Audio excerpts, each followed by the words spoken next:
had to make some changes in my life.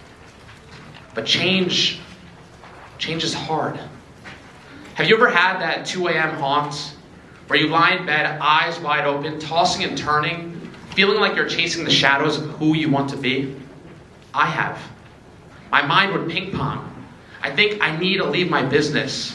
I'm not happy. And then I think, you know what, I better stay. And then I think, what am I going to spend the next 40 years of my life waking up unfulfilled? Having lost my dad, I knew that sounded insane. What dreams do you have that are still haunting you? Dreams you may have buried long ago that are sitting there just below the surface. Those dreams, they are not going to disappear. The longer you wait, unfortunately, the worse you will feel. I remember one day in frustration venting to my best friend David. I said to him, "Dude, I'm not happy. I want to make a change." But David told me I'd be crazy to leave what I had, that I was living the dream. I thought maybe he was right. Just like my dad, someday I'd sell my company, and then someday I'd start finally pursuing the life most important to me. But not today, right? So convinced that someday I'd do it all, I stayed.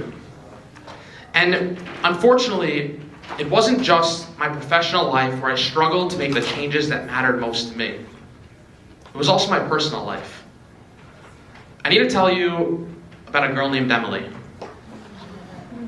So, when I was in the 4th grade, a girl named Emily kissed me on the cheek.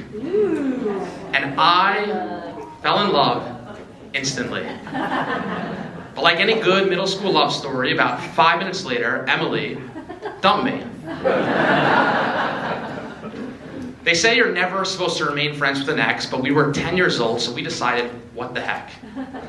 Now, going into the 11th grade, about a week before school was supposed to start, Emily sent me a text letting me know that she was going to be switching schools. I was determined because that kiss left some impression in the 4th grade, and I knew I had to get creative and do something quickly.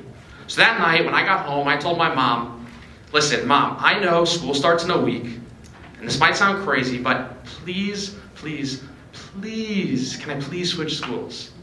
Oh, and by the way, my friend Emily is switching schools too." My mom, being the lovely woman she was, let me. So going to the 11th grade, about a week before school was supposed to start, I followed Emily and I switched schools. Ironically, when I showed up to school, Emily had a boyfriend, and about a week later I started dating a different girl, and from that point forward, we sort of started to naturally drift apart. After high school,